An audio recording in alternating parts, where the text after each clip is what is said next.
You're listening to an Airwave Media Podcast.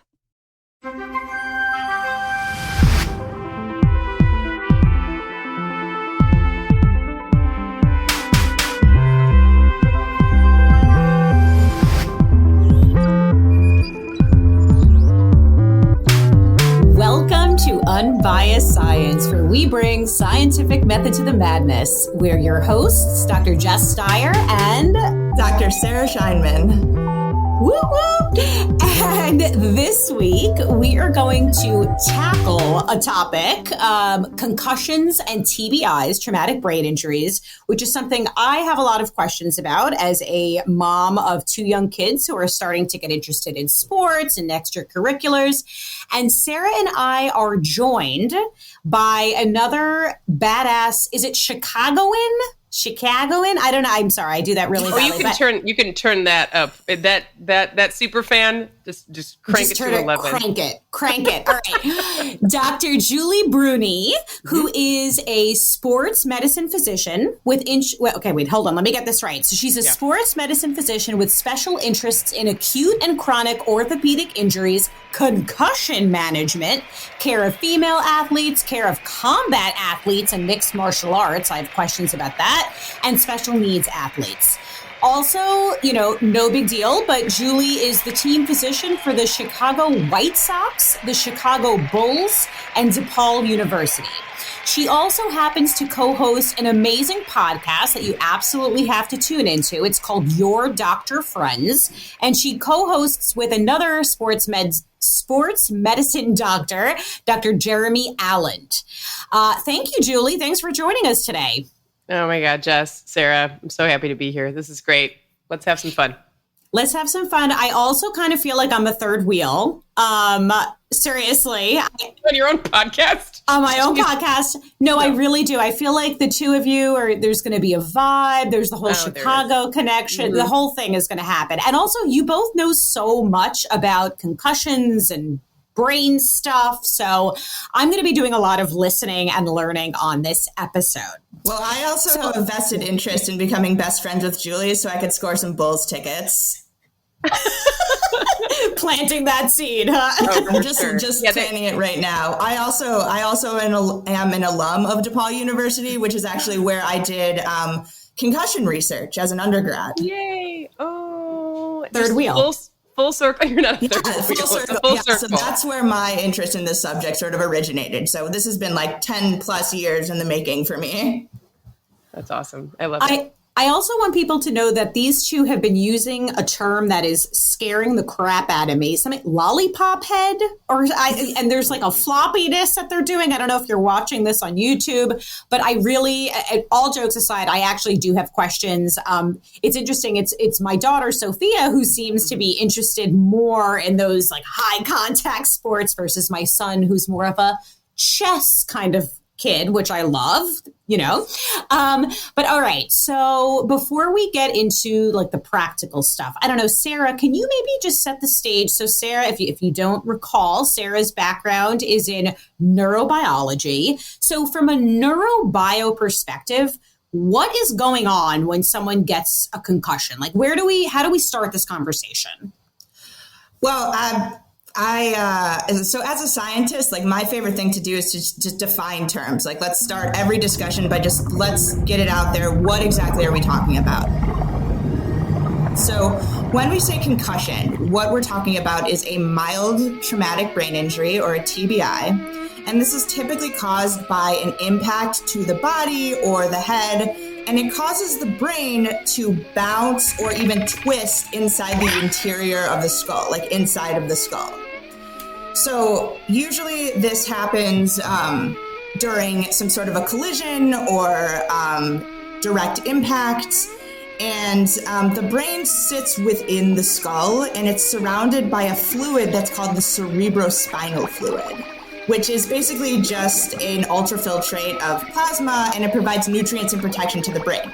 So when you hit your head, and usually this happens not during an everyday activity, but like if you're playing a sport or something, you're moving at very high speeds and you collide with something and your head stops immediately, your brain is going to keep moving inside of your skull and sort of bounce up against the inside of your skull. Sort of think about it, and you know I like analogies, Jess. So think of it like a grapefruit in a bowl of water. And if you're moving around the bowl, the grapefruit is going to hit up against the side of the bowl, and that's sort of what's happening to your brain inside of the skull when you get a concussion. All right. Well, that's terrifying. So,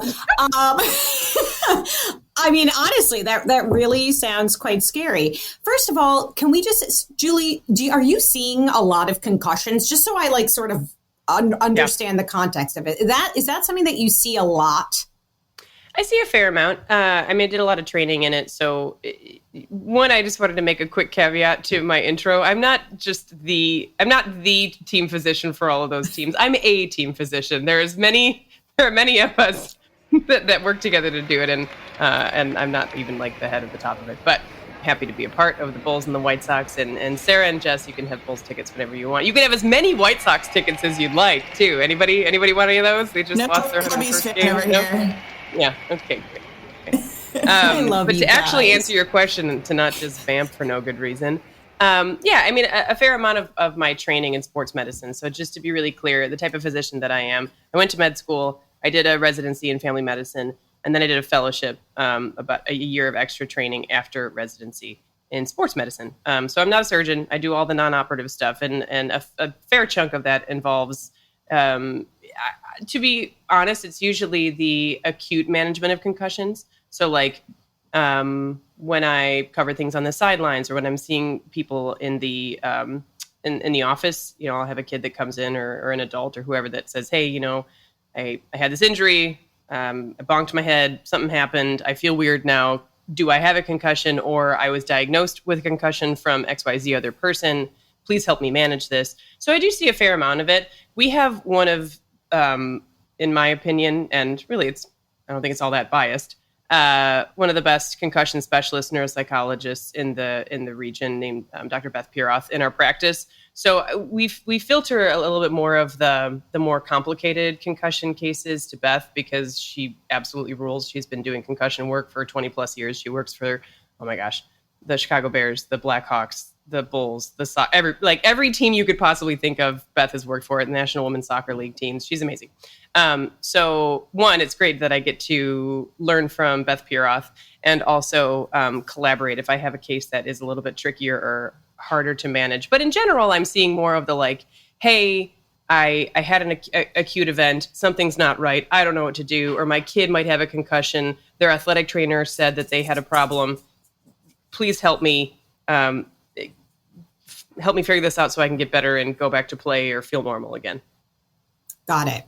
And so, sorry, Sarah, were you going to say something? Oh, I was just going to say that there's a great episode on Julie's podcast where they actually interview Beth. Maybe we can link to that in the show notes, just because I learned so much from that episode. And I also realized that my post-concussion the practices of and the recommendations for what you're supposed to do post concussion were actually very out of date. So I learned a lot from that episode, and so how cool is that? Heck yeah! Thanks, Pat. Yeah, Beth did a really, really great TED talk, like a TEDx Chicago talk not too long ago, where it's really brief and it's like, it's only like 7 or 10 minutes long, which is perfect for my little ADHD brain. And it was really helpful to help us to understand about, and we can probably get into this, as we have this conversation too, Sarah and Jess, I don't mean to derail, about how a bit more relaxed some of the return to learning and return to playing and returning to life and returning to exercise guidelines have become over the past 10, 15, 20 years. And that's probably a good thing to allow people to move and exercise more. And that actually helps to some degree in the healing process. But I don't want to get ahead of ourselves. But yeah, but just to echo what you said, Sarah, I totally agree. I feel like I was doing concussion wrong. And then I met Beth and I was like, oh, please, beautiful woman, tell me what I'm doing wrong. Yeah. So I can help people. I'm so curious to hear what it is that you feel, I don't know if you're being, super serious or not, but that you are doing wrong, or what is it that, I don't know. I don't want to put you on the spot. Basically the concept for a long time was if you have a concussion, go lay in a dark room and don't do anything for at least a week. Don't look at a screen. Certainly don't exercise. Don't move your body. Just be quiet and still and wait for it to pass. And that's probably going to take you, 3 days, 5 days, 7 days. And really, the change has, and the data has supported early return to just like light physical activity because it's good for us in general, Right. Right. We want to protect people's brains from, hey, don't put yourself in a position, within the first few days where you're going to get smacked in the head again. But in general, if it's like go for a walk or do something that gets your heart rate up just slightly, there's good data to support that actually helps speed along recovery, and complete isolation really doesn't help, and it can make things a lot. I mean, one of my favorite things to say is that like what's good for your general health is also good for the health of your brain, right? So like physical activity and social interaction is very good for your overall well-being, and so it does stand to reason that like of course it would be good and help promote brain recovery post-concussion. All right. So how hard does one have to hit their head to get a concussion? Is that a stupid question? I'm just trying to No. is this, okay, I don't even know how you'd answer that, but I'm just trying to picture I don't know, because I'm bonking my head sometimes. Like how hard do I have to hit it to be concerned? And then follow-up question is, how do we diagnose a concussion? What are the signs of a concussion? Yeah.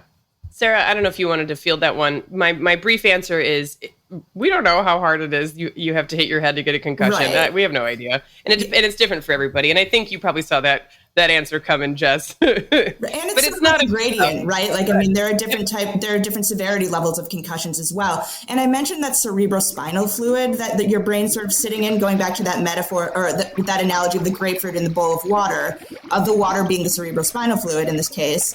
The cerebrospinal fluid is sort of protecting your brain so that it doesn't bonk against the skull when you're doing everyday activities like nodding or, like shaking your head or like bending over or walking. Like it's really important that we have that there. And that's sort of what's protect. So really in order for your brain to bonk up against the side of your skull to cause the concussion in the first place, like your skull needs to be undergoing a great acceleration.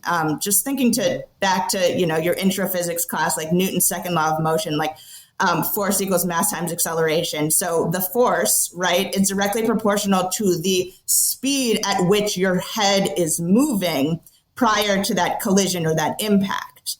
So if you're thinking, like a collision in football, for example, like two people moving very quickly toward each other and then stopping abruptly, your brain is going to continue in its plane of motion and then hit up against the side of the skull. And that's going to happen regardless of whether or not you have a helmet on, because it's just the physics.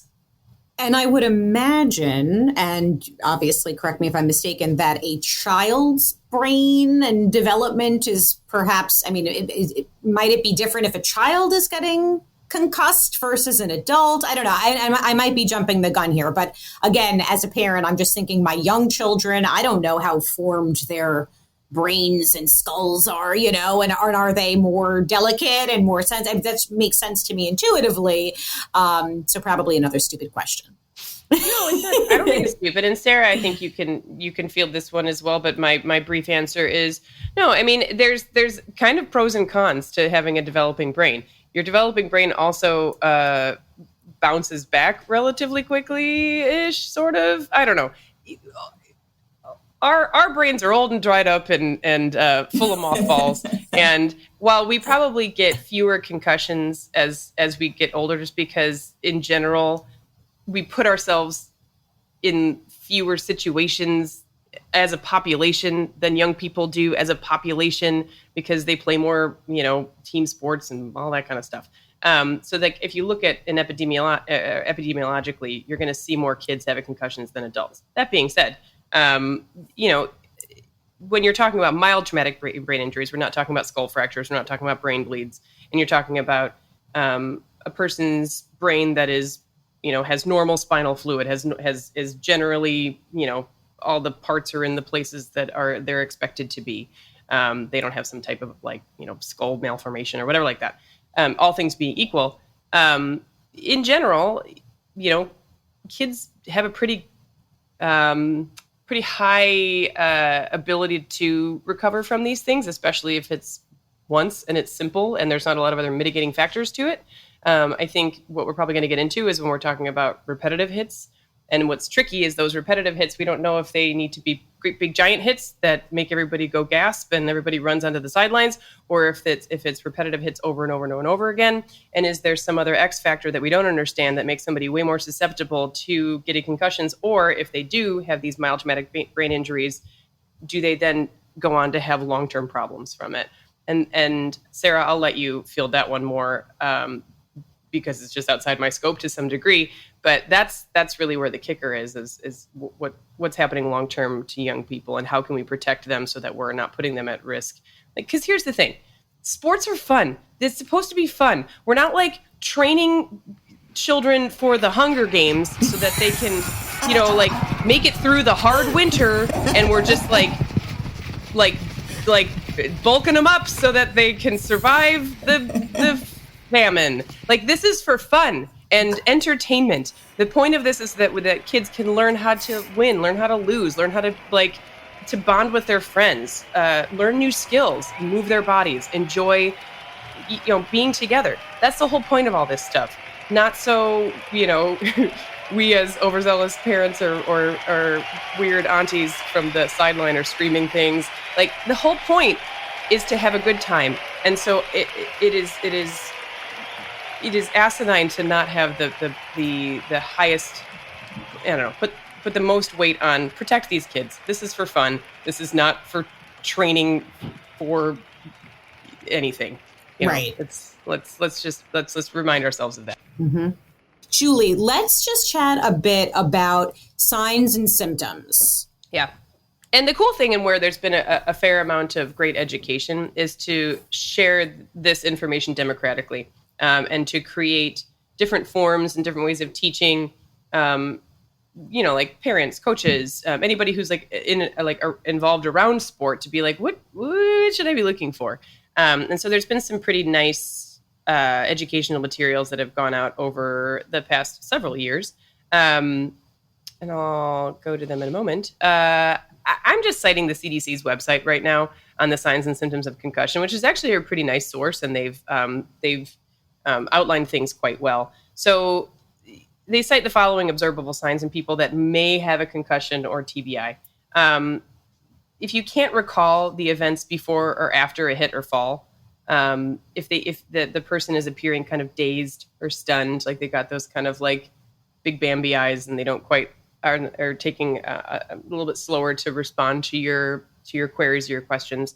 If they forget an instruction, they're confused about an assignment or position, or they're unsure of if it's in a game situation, like they're unsure of the game, they're unsure of the score or who they're playing, where they are.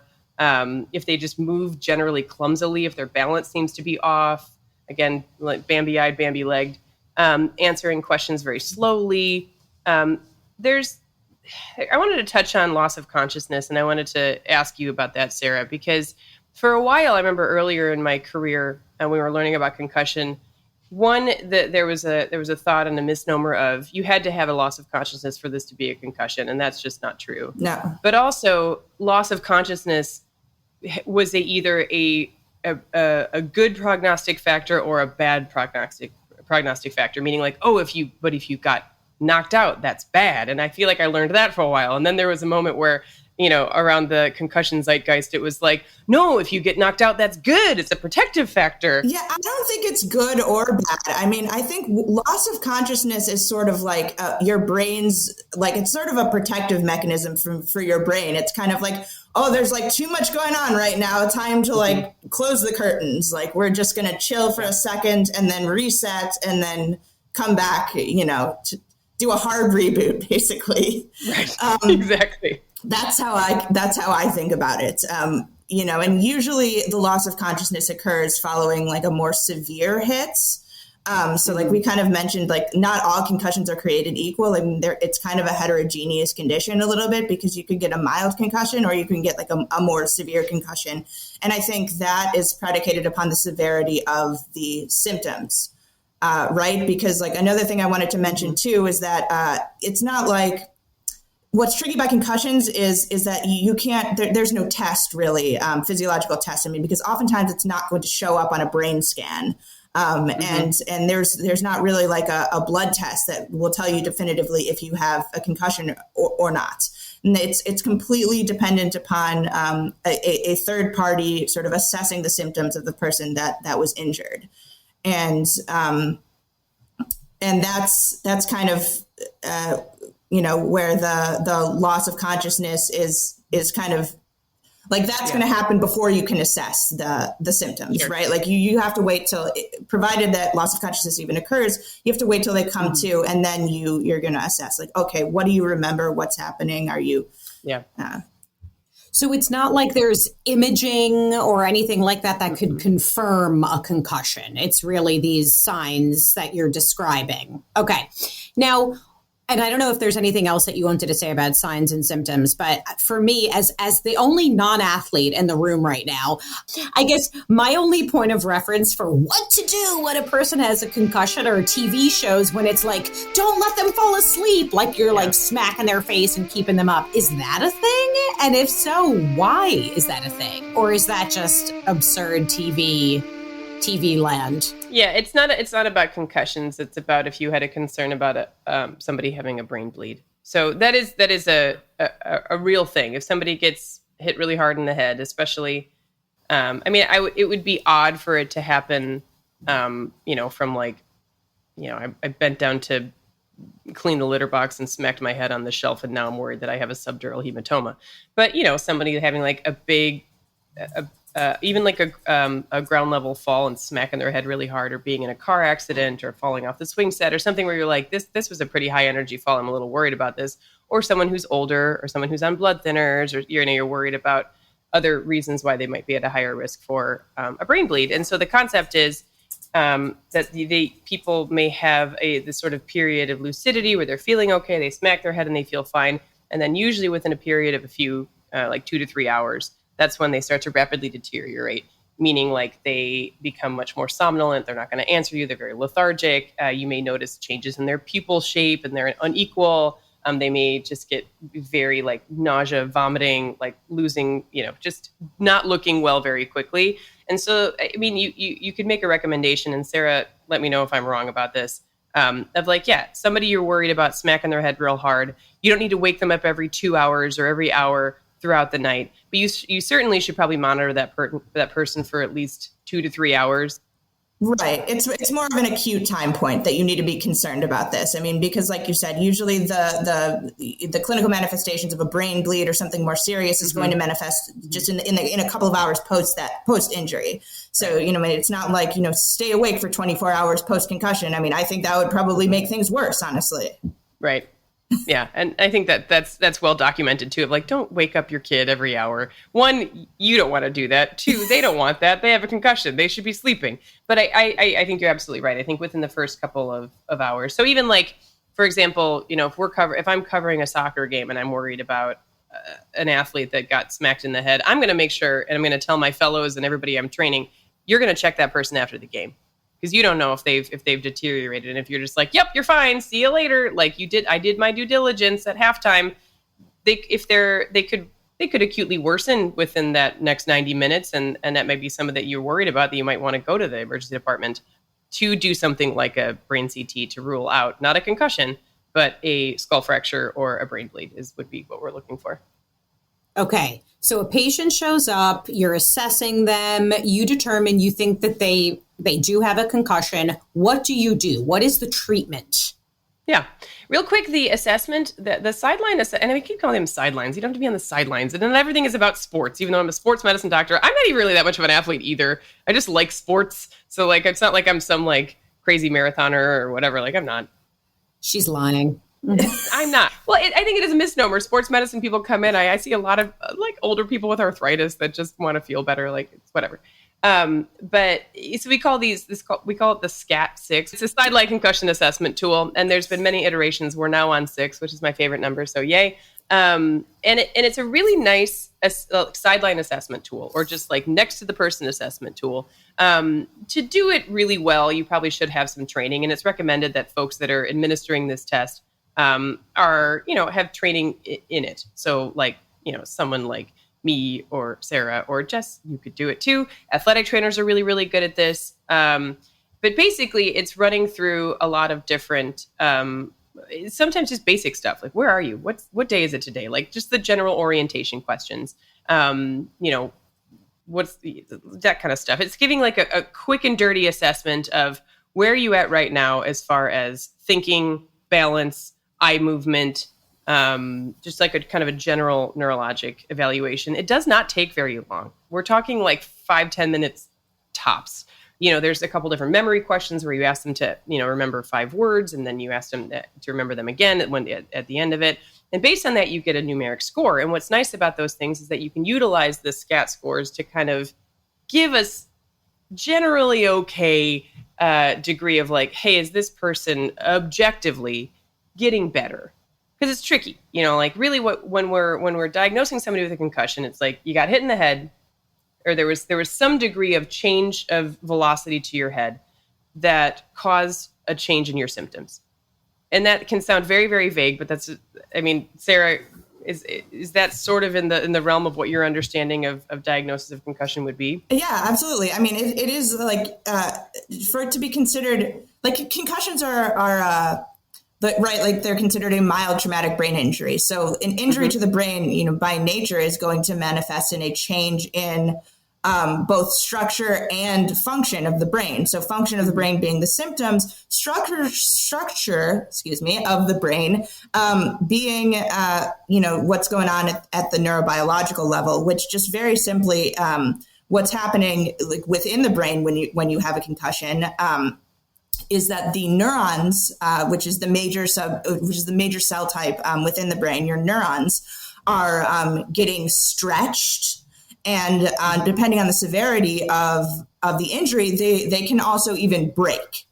And this interferes with the ability of the neurons to talk to each other, to communicate. The fancy science word for that is synaptic transmission. And that is what sort of makes the symptoms occur, is that, your neurons, they are losing the ability to communicate with each other as effectively as they otherwise would. Okay, so more questions for you, Sarah. So first of all, we co-authored a newsletter on this topic. Y'all can read it right now. It's at, theunbiasedpod.substack.com. Sarah, in the sort of when you're setting the stage for concussions, you were talking about, let me just see here, that I guess concussions make you more susceptible to damage caused by subsequent injuries. So you talked about something called second impact syndrome, SIS. You talked about chronic traumatic encephalopathy, CTE. Can you talk about what are those things? Yeah, absolutely. So, another one of the major changes within the brain following concussion is you have what's called an energy crisis. So basically what that means is that the energy that's available in the brain for the neurons to function properly and healthily is going to be drastically diminished. And another thing of what occurs is that you have a reduction in the cerebral blood flow. So that just means like the amount of blood that's flowing to the brain that's delivering nutrients to the cells. So that's going to be lower, and studies have shown that that's going to be lower for up to a week post-injury. So the neurobiological changes to the brain following a concussion can actually persist even post the time in which your symptoms are resolving. So basically what that is going to translate to is an increase in the vulnerability of the brain to additional injuries, right? So if your brain's not operating at full capacity, you're already sort of in the recovery process, but you're not fully recovered, and then you experience another impact or another injury, that is going to lead to a more severe outcome. So there is something called second impact syndrome, which, as the name maybe implies, it occurs when you have another mild traumatic brain injury, just sort of immediately following the first. And usually this happens because the first concussion was not properly diagnosed. And this emphasizes the need for education for the coaches and for parents and just for general awareness of concussions and concussion protocol. Because if that first concussion is not diagnosed, and just going back to sports for a second, the child or athlete continues to play and then experiences another concussion or another mild traumatic brain injury, this can cause some pretty scary things to happen, including some swelling of the brain, herniation, and even in some cases death. And there have been some news stories recently of this actually happening very, very, very tragically in young athletes. And I think this was probably a second impact syndrome type of situation. Oh my gosh. And it's so tricky I agree with you. And it's so tricky to thread the needle between, okay, here are hundreds of thousands, if not millions of young people engaging in contact and collision sports in the US. Let's just take the US. We don't have to go around the world every day, right? And they're all hitting their heads to some degree over and over and over again. And so I think where there has been a little bit of a shift between, we talked about before of that, like, oh my gosh, take them out immediately and don't let them do anything and don't let them leave the room or see daylight. Clearly that was swinging in the wrong direction, and swinging in completely the other direction of being like, it's fine, just let them play, fine, rub some dirt on it, is wrong. Exactly. So trying to thread the needle between, okay, being terrified of the concept of second impact syndrome, which is real. It's a real thing. It's happened to people, and it's the worst thing. It's the worst thing that it could be. So, like, yes, we want to prevent the worst thing. It's kind of like why we bother doing physical exams for sports physicals. We're trying to prevent sudden cardiac death on the field. We're trying to, we're trying to prevent a million things. But, like, what's the worst thing that could happen? Let's try to prevent that thing. But it's been very hard over the years to not lose sight of, okay, so does that mean we, to not swing in the direction of being like, okay, well, just being overzealous or overcorrecting for this condition, which is catastrophic, just the same way that sudden cardiac death or sudden cardiac collapse, is catastrophic, because it is young people perfectly healthy, doing fine, and then being gone or having some sort of horrible injury. So no matter what, and it's very difficult to not get. I don't know. I don't want to say clouded. It's not like, my point here, I don't know exactly what I'm trying to make, but my point is that second impact syndrome is a thing. It probably doesn't happen as much as we thought it did even 10 years ago, but it doesn't mean it's not real. And that you're absolutely right, Sarah, the neurobiologic changes that are happening inside someone's brain immediately after and within a few days or a week after a mild traumatic brain injury are real. What's so hard is to determine, like, what's good enough to let people do stuff, and how do people show us that they're good enough? And that's the really tricky part of it too. So in the end, really what we say is, if you are worried at all that somebody might have a concussion, if you see your kid or you are whatever, you see somebody and you're like, you don't look great, no matter what, they don't return back to play that day, no matter what. Even if they're like, oh my God, I was fine. Like 5 minutes later, they're like, you're crazy. I can, balance basketballs on my fingers and do the alphabet backward. You're out of that game until tomorrow at least. And I think that that's at least enough to say, look, we have to have a high suspicion for these things if somebody has any symptoms whatsoever. Because the problem is that a lot of people will not tell you for good reason. They don't want to be not playing. They don't want to be pulled out. They don't want to be the person with a concussion. And so in the end, it's just so tricky to not just be worried of like, oh my gosh, if I don't do this thing, then this kid's going to die. They're probably not going to die. But be really, really, your suspicion can be high. And if worst case scenario, you didn't let them play for a day and like get them assessed by somebody who knows what they're doing. It's not that hard. All right. So I want to turn to our heard from the herd segment in just one moment. But before we do, just help me clarify something. So this second impact syndrome, this is more of like an acute thing. As you're saying, it sounds like it's rare, but it is catastrophic, or it can be catastrophic if and when it does occur. But then that other thing, that CTE, what does that stand for? The Chronic Traumatic Encephalopathy. That's more, I mean, the name implies, right? It's more of a chronic.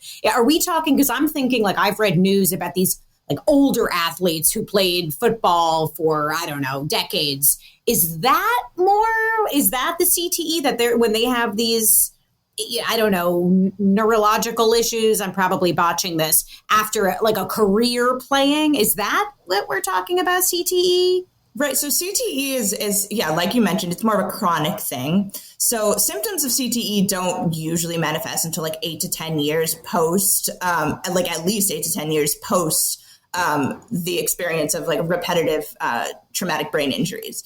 And it's classified as a progressive neurodegenerative disorder, and similar to diseases like Alzheimer's. And it usually leads to problems in thinking and memory, and it physically manifests itself in a reduction in brain weight and cortical atrophy and an abnormal protein aggregation.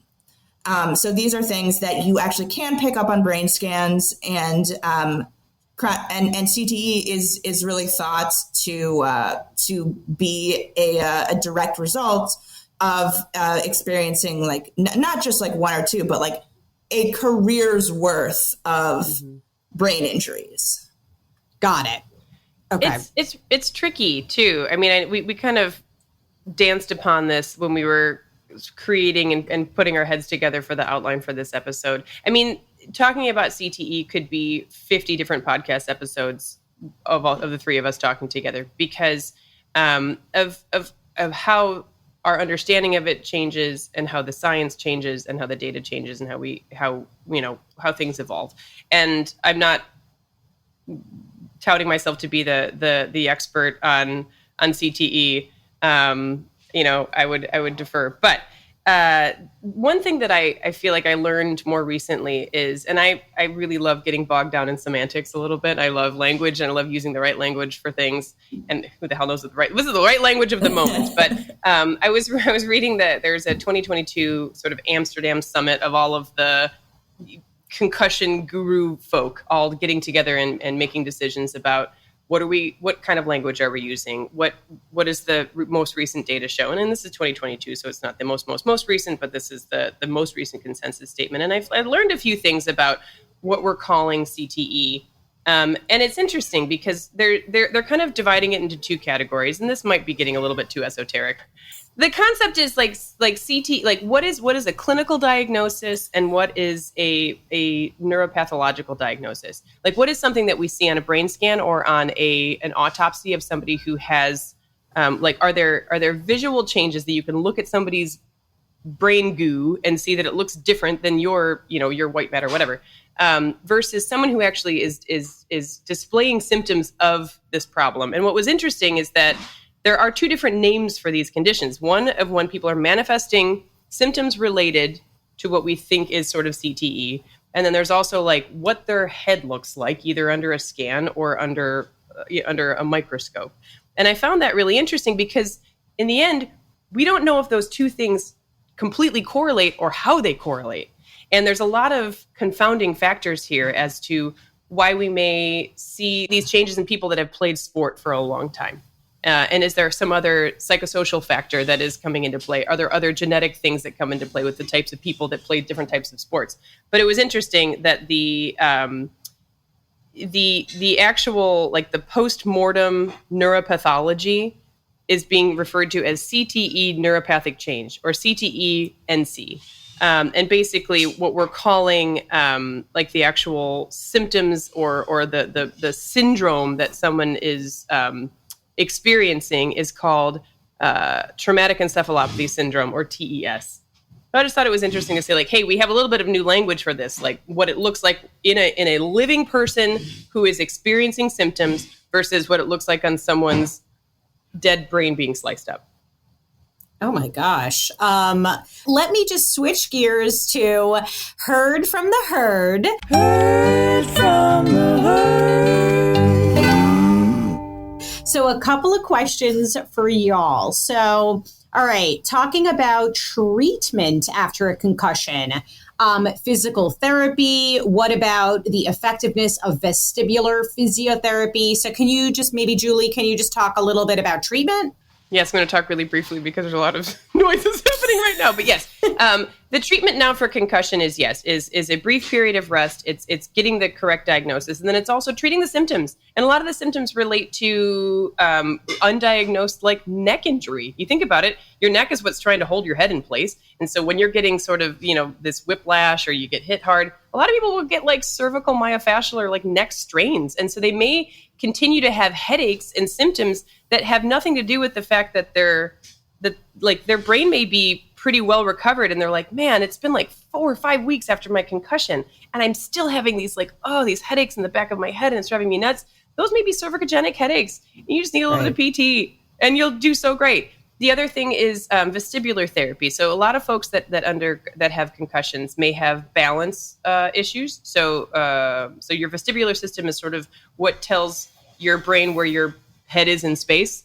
And so, sorry, this is so loud. And so when that system kind of gets a little messed up, or if anybody's ever heard of the term vertigo, like this is a kind of a similar type of rehab that people undergo if they have vertigo. It's a little different, to basically help them rebuild their balance systems so that they feel like, hey, I feel comfortable on my feet. I've got good balance. I've got good reaction times. And so those two things together, treating like any type of like musculoskeletal like aches, strains, pains that can contribute to neck pain or headache after concussion, really helpful. Also addressing the balance and those types of issues can be really helpful as well. All right. These are going to be rapid fire. Sarah, what about helmet? If my kid wears a helmet, are they protected from concussion? Honestly, no, they're not. Short answer, because I think the helmet mostly protects against skull fracture. As I mentioned briefly, if we just think about like the physics of the injury itself, I mean, your head is moving rapidly through space and then collides with a inert object. Your brain is going to continue in that plane of motion regardless of what is in front of the skull. Right? It's going to keep going, and it's going to keep moving until it's acted upon by an equal or opposite force, physics, and it's going to bounce around the inside of the skull regardless of what is on top of the skull itself. So yeah, helmets are good for, preventing skull fractures, which are very serious too. Like we don't want that to happen, but you can absolutely still get a concussion if you have a helmet. Julie, 30 seconds. Can headbutting a soccer ball repeatedly over years cause brain damage? I'm worried about my son. It's a loaded question. I mean, can it? Yes. Yes. Sure. Yes, it can. Sorry. No, you mean brain damage. Yes. No, I agree with you, Sarah. Yes. Repetitive microtrauma to the head is probably the theory behind. We're trying to make a connection between people that play sport. It's maybe these low-level micro hits over and over and over and over again that can turn into neurodegenerative issues down the road. So the answer is yes, and there are ways to kind of limit that.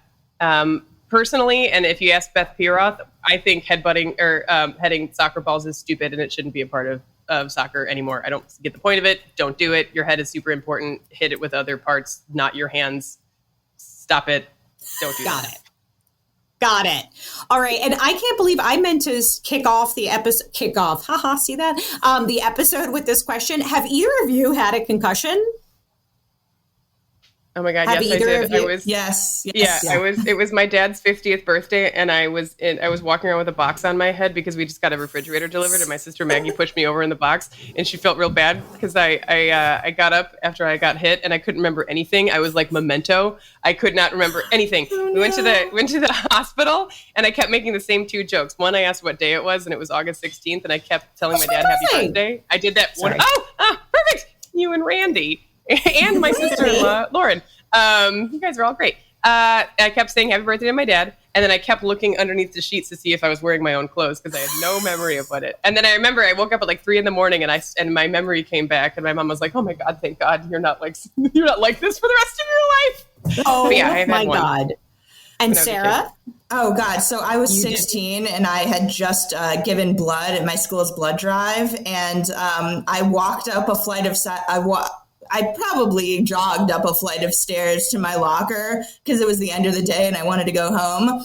And then I don't really remember what happened next, but I came to like on the linoleum floor of my hallway in high school, surrounded by like a group of people. It was a very cinematic moment, honestly. Like I just, my bottom lip was split. Like my 2 front teeth were like scattered across the hallway. Like I had to get those replaced. Oh my God. Yeah, it was a pretty gnarly experience.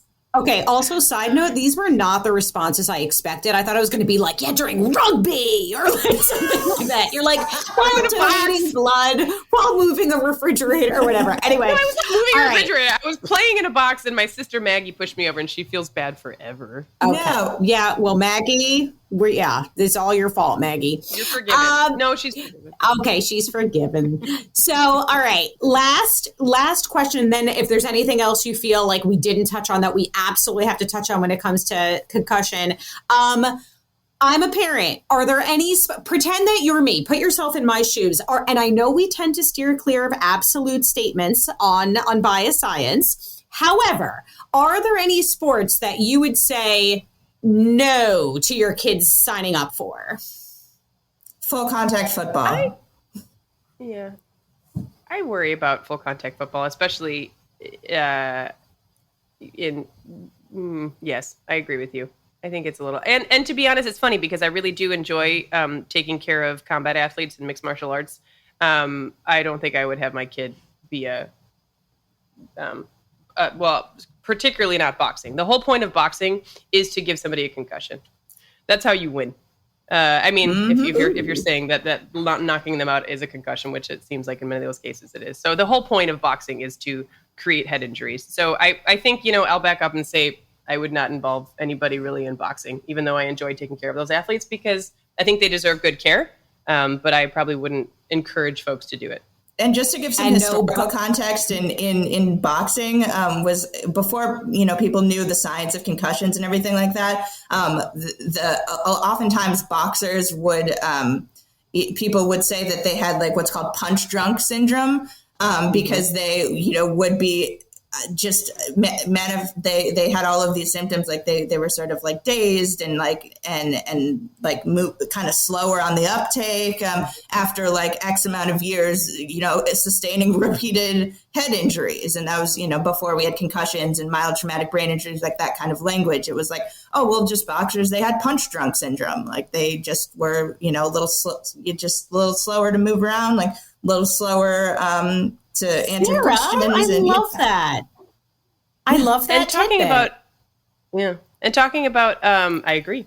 Talking about second impact syndrome, that's why people died. That's why people would die from boxing. Like you would hear about it back in the day, people losing their life is because the whole point is you knock somebody out, you get them on their feet, you allow them to stand. And if they can hold their balance for 8 seconds, then they get to keep going. So like you're setting someone up for second impact syndrome. You're clearly this is somebody who is already altered, and you're putting them back in to be injured again. Now, I will say there have been huge changes in rules in boxing over years. I still think it is probably the unsafest sport for one's brain. Yep, even more so than football, and that's saying a lot. Holy moly. All right, any final thoughts? Sarah, Julie? We covered a lot of ground, so no pressure. Yeah. You had talked at one point about like different testing. I think we touched briefly on like brain scans don't find concussions. And unless you're really worried about your kid or your athlete or whoever, somebody's getting really somnolent, they can't stop vomiting, their mental status changed a lot. You don't necessarily have to take them to the ER. If you want to, or if you want to take them to urgent care or have somebody look at them, great, not a problem. But they don't need a CT scan. And in fact, like CT scans are not totally benign. A CT scan is like 100 X-rays to your brain. And we know that radiation exposure is not nothing. So it's something that may not add a lot of value. But the good thing is that, you take them to be evaluated by a medical practitioner who's trained in this, and they can kind of help you decide whether or not somebody might need a brain scan. There was a floating around. Abbott had just created a couple of blood tests that were trying to look at. They were called like the concussion blood tests, and really, my understanding of it is basically like, here are some substances that may be released in our bodies and our brains when we have a significant traumatic brain injury. And those blood tests maybe helped us to decide whether or not somebody that we were on the fence about whether or not they needed a brain scan should get a brain scan. So usually it's like an older person who maybe fell down and they're maybe not the greatest historian. And like, I don't know, or this person was intoxicated. Do we think that, you could do these blood tests? It's almost akin and similar in a way to like, if you're worried that someone's having chest pain, is it chest pain because their heart is doing something bad, or is it chest pain because they sneeze real hard, And so risk stratification. So just to be really clear, some of these concussion blood tests are not helping us diagnose concussion. They're there as tools to mainly help us risk stratify whether or not some people might benefit from looking a little bit further into imaging their brain. And just to add on to that too, I mean, concussions are a heterogeneous condition, right? So it's really tricky to identify a single biomarker of a concussion, because what is occurring in the brain of one person or the body of one person following an impact of a certain severity might not necessarily be happening in someone who experienced a more or less severe injury, but they are both considered concussions. Yeah, agreed. I have learned so much from both of you. Thank you so much. Thank you to Dr. Julie Bruene. Julie, Bruene. Sorry, I put the... No, you said it right. I said that's okay. me. You did great. Oh, I thought you said Bruene. No. Okay. Where can people follow along, listen to your amazing podcast? Tell us where to listen and follow. Yes, please. It's me and my partner at work, Jeremy Allen, who I adore. He's my work bestie. We have such a great time. We're both sports docs, so we call it Your Doctor Friends, because it's like, oh my God, I have a question. I don't know what to do. I'm scared. I have a weird rash. I read this news story. Who should I text? I should text my doctor friend. The same way you text, your neurobiologist friend or your public health friend. Ever. Shut up. Yeah, I do. So we're on all the platforms. You can find us at Your Doctor Friends, and then we're _Doctor_friends on Instagram. We post a bunch of stuff on Instagram. I'm usually liking and commenting on all of Jess's posts. Oh my gosh. So you can find me there. It's me. It's me, Julie. No, and I've been sharing all your stuff. All your content is so fantastic. We're going to link to all of it in our show notes, and we will definitely we'd love to have you back on the pod, and maybe Jeremy will join us next time.